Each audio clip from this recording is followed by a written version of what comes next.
Bonjour Marion Counil, vous êtes correspondante juridique régionale au sein de l'URSSAF Rhône-Alpes et vous venez nous présenter aujourd'hui le projet de loi pour un État au service d'une société de confiance. Bonjour Guillemette. Oui, alors à titre liminaire, il faut savoir que ce projet de loi est présenté aujourd'hui en séance publique à l'Assemblée nationale. Un certain nombre d'amendements en découlent. Ce qu'il faut savoir, c'est que la philosophie générale de ce texte vise à orienter les administrations dans un sens large vers plus de services et de conseils. Deux idées directrices majeures qui sont déjà au cœur de l'activité de la branche sont à mettre en exergue. Nous avons le droit à l'erreur. Donc ce droit à l'erreur entend développer une règle générale de présomption de bonne foi lorsque l'administré commet une erreur. Et également, d'autre part, la simplification. Donc ce projet vise à simplifier les différents dispositifs que connaissent notamment la branche recouvrement. J'ai donc retenu aujourd'hui 4 dispositifs que sont le droit à l'erreur, l'opposabilité des prises de position formelles, la médiation et la durée de contrôle des PME.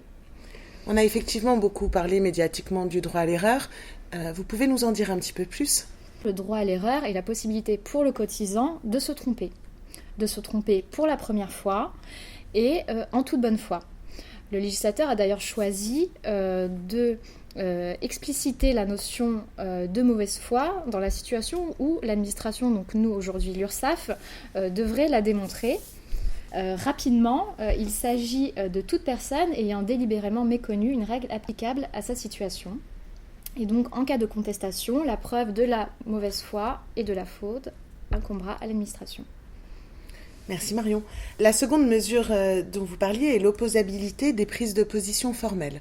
Est-ce que vous pouvez nous expliquer un petit peu ce qu'on entend par opposabilité des prises de position formelles et quelles en sont les conséquences pour nous à l'URSSAF ? Oui, bien sûr. L'opposabilité des prises de décision, notamment rendues par l'URSSAF, consiste pour un cotisant de pouvoir opposer une décision directement à l'administration, c'est-à-dire de la contester en cas de désaccord ou dans le cadre d'un contrôle. Aujourd'hui, nous avons, pour illustrer la situation, le rescrit social qui permet ce type d'opposabilité. Merci. Dans ce projet de loi, on retrouve aussi le processus de médiation. Comment est-ce que ça va se dérouler en URSSAF et quel est l'objectif de cette médiation ?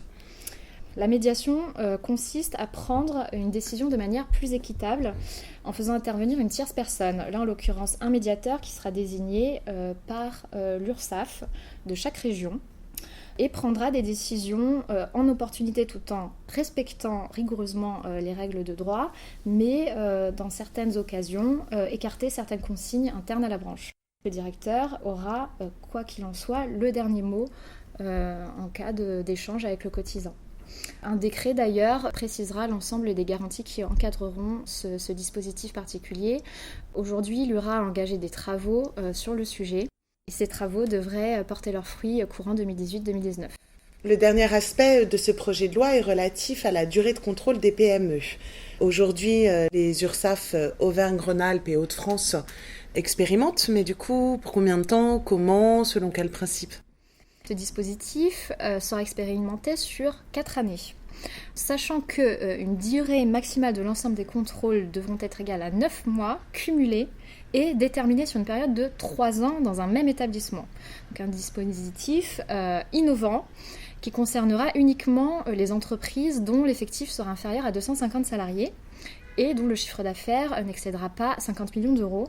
Ce qu'il faut savoir, c'est qu'actuellement, 830 000 PME, alors ce sont des chiffres datant de 2015, seraient concernés et dont 500 000 environ en Auvergne-Rhône-Alpes. Merci Marion pour ces éléments. Je vous invite, si vous souhaitez plus d'informations, à consulter le site internet de l'Assemblée nationale.